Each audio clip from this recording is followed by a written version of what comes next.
beloved Boss Mike Cervera.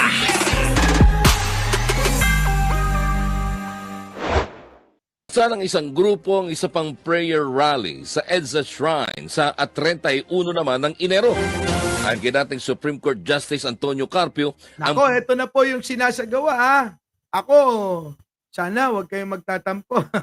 Baka man naman mabalik sa atin. Oo, sabi nila sabi nila Oo, sabi nyo lang yan na para kay Marcos yan. Kunyari, babatikos kayo kay PBBM. Pero ang titirahin nyo talaga si Sara.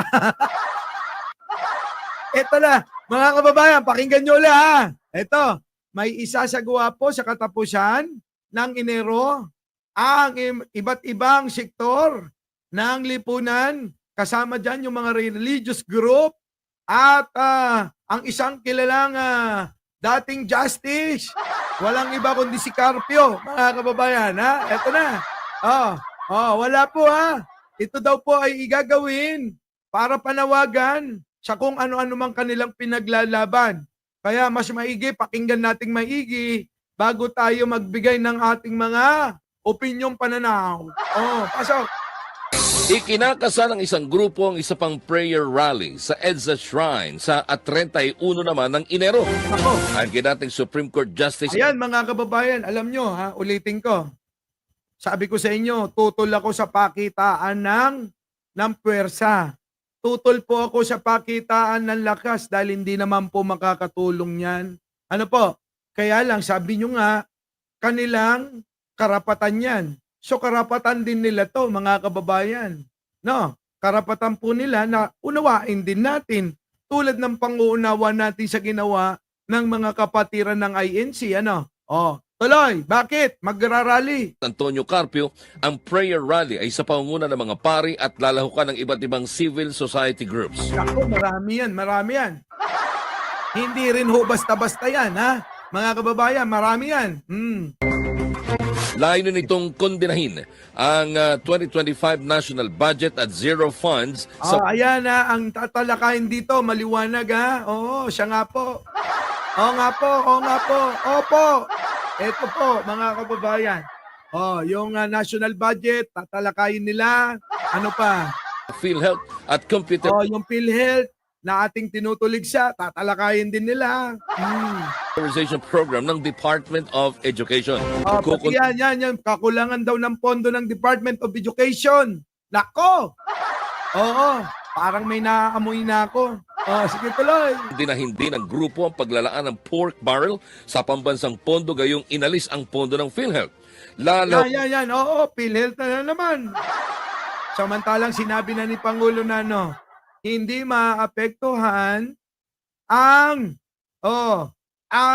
pagsiservisyo ng PhilHealth kahit anong mangyari. Ito na. Pasok.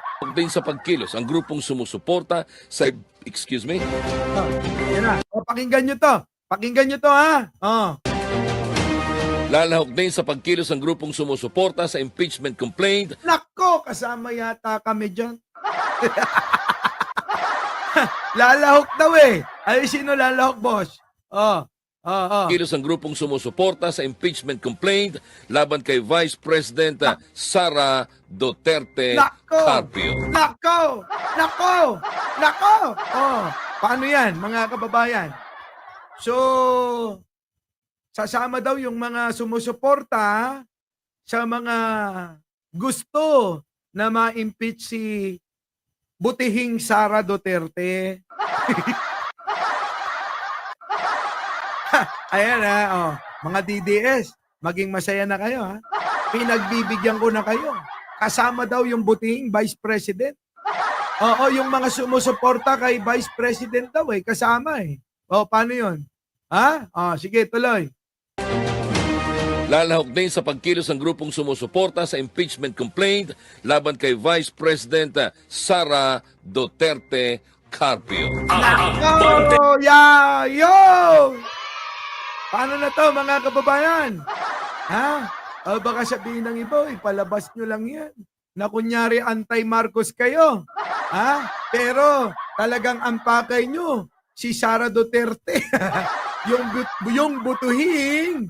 May umiiyak ba? May umiiyak. Yan yun na mahal natin yan. O, patahanin natin. O, yung butihing Vice President natin. Ayan ha. Yung butihing Vice President natin. Oo. Sabi rito ay kasama sa rally yung nananawagan ng pro-impeachment para sa butihing Vice President. Ha? J8, ano na? Paano na ito, mga kababayan? Yari na.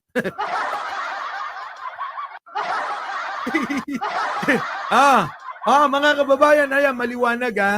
So, iba't ibang sektor, iba't ibang religious group ang magigisa. Kasama po ang mga nananawagan na ma-impeach na itong si Sara Duterte. Our beloved Boss Mike.